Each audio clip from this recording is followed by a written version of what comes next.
जय हिंद बच्चों। क्वेश्चन है given below are four statements pertaining to separation of DNA fragments using gel electrophoresis. Identify the incorrect, यानी हमें गलत स्टेटमेंट इनमें से चूज करना है आउट ऑफ फोर स्टेटमेंट जो जेल इलेक्ट्रोफोरेसिस से दिया गया है। पहला स्टेटमेंट है डीएनए इज नेगेटिवली चार्ज, बिल्कुल सही है। And so it is loaded on gel towards the anode, anode यानी पॉजिटिव साइड नहीं। जब हम जेल इलेक्ट्रोफोरेसिस करते हैं तो एक जेल इलेक्ट्रोफोरेसिस में एक बड़ा सा टैंक होता है जिसे इलेक्ट्रोफोरेटिक टैंक हम लोग बोलते हैं। इस इलेक्ट्रोफोरेटिक टैंक में बफर प्लेस्ड कर दिया जाता है और इसके साइड दो इलेक्ट्रोड होता है, एक नेगेटिव और एक पॉजिटिव। जो नेगेटिव है इसे हम लोग कैथोड बोलते हैं और जो पॉजिटिव है इसे हम लोग एनोड बोलते हैं। ठीक है, अब इसे दोनों कैथोड और इलेक्ट्रोड को एक इलेक्ट्रिक करंट सप्लायर के साथ हम जोड़ देते हैं। अब एक एग्रोस प्लेट बनाते हैं, जिस एग्रोस प्लेट को इस इलेक्ट्रोफोरेटिक टैंक में हम प्लेस कर देते हैं। इस बात का ध्यान रखते हुए कि इसके अंदर जो हमने वेल बनाया था वो वेल हमेशा निगेटिव इलेक्ट्रोड के साइड ही होना चाहिए। क्यों? क्योंकि जो डीएनए होता है, डीएनए नेगेटिवली चार्ज्ड मॉलिक्यूल होता है और डीएनए को मिथिलिन ब्लू के साथ मिक्स करके हम इस वेल में डाल देते हैं। अब जैसे इलेक्ट्रिक करंट का सप्लाई होता है, DNA according to their size ये माइग्रेट करना शुरू कर देता है towards the positive pole in the presence of electric field. जिसका मॉलिक्यूलर वेट, जिसका साइज बहुत कम होता है वो ज़्यादा दूरी तक जाता है और जिसका मॉलिक्यूलर वेट ज़्यादा होता है वो कम दूरी तय करता है ना। क्वेश्चन क्या दे रखा था? पहला स्टेटमेंट क्या दे रखा है? DNA is negatively charge. यहां तक तो स्टेटमेंट सही है। And so it is loaded on gel towards the anode terminal. नहीं, लोडिंग हमेशा कहां किया जाता है? कैथोड टर्मिनल में। यानी पहला स्टेटमेंट क्या है? गलत है। ठीक है, सेकंड देखते हैं।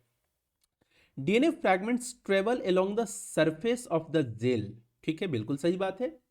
हुज यानी जेल का, gel concentration does not affect movement of DNA, बिल्कुल गलत स्टेटमेंट है। एक्चुअली जब हम जेल बनाते हैं, जेल बनाने के लिए जो क्रिस्टल पाउडर का इस्तेमाल करते हैं वो एग्रोस होता है और इसी एग्रोस का जेल बनाते हैं।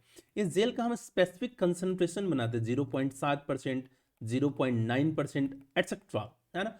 अब अगर इसका कंसंट्रेशन ज़्यादा होगा तो जो इसके अंदर मैट्रिक्स तैयार होता है, जो एग्रोस जेल का पॉलीमर तैयार होगा, मैट्रिक्स के अंदर जो पोर होगा, पोर का साइज बहुत छोटा होगा एंड डीएनए फ्रैगमेंट्स को माइग्रेट होने में दिक्कत करेगा, है ना। दैट इज वाई ये ऑब्वियस सी बात है कि जो surface of gel whose concentration, इसका जो कंसंट्रेशन अगर इंक्रीज और डिक्रीज करेगा तो डीएनए मूवमेंट को अफेक्ट करेगा। ऐसा नहीं है कि नॉट अफेक्ट, एक गलत स्टेटमेंट है, यानी सेकंड स्टेटमेंट भी गलत है। थर्ड दे रखा है smaller the size of the DNA fragment, larger is the distance it travel through it. बिल्कुल सही बात है। अभी आपने जस्ट मैंने बताया है कि जो डीएनए फ्रैगमेंट, जिसे हम लोग डीएनए बैंड भी बोलते हैं, ये डीएनए बैंड यहां से रन करता हुआ बिल्कुल फारदेस्ट पॉइंट पर पहुंचा है, यानी इसका मॉलिक्यूलर वेट, इसका साइज हमेशा क्या होगा? बहुत कम। लेकिन जो बिल्कुल क्लोज रह गया है इसका साइज क्या होगा? बहुत ज्यादा। यानी थर्ड स्टेटमेंट बिल्कुल सही स्टेटमेंट है। अब यहां पर हमें जो डीएनए मिलता है इसको एक शार्प ब्लेड से कट करते हैं और कट करने के बाद इसको प्यूरिफाई करते हैं, प्योर डीएनए के फॉर्म में निकालते हैं। उस प्यूरिफिकेशन का जो प्रोसेस होता है इसे बोलते हैं evolution.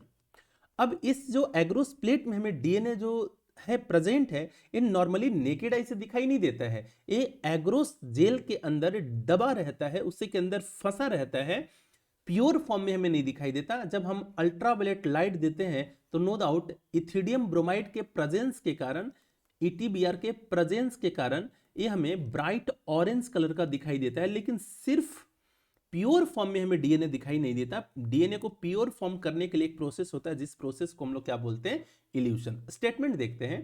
Pure DNA can be visualised directly exposing to UV radiation. Pure DNA नहीं दिखाई देता, ये स्टेटमेंट भी गलत है। यानी फर्स्ट, सेकंड और थर्ड, फोर्थ, ये तीनों स्टेटमेंट गलत है। देखते हैं फर्स्ट, सेकंड, फोर्थ, यानी यही ऑप्शन क्या हो जाएगा? सही। बाकी सबके सब क्या हो जाएंगे?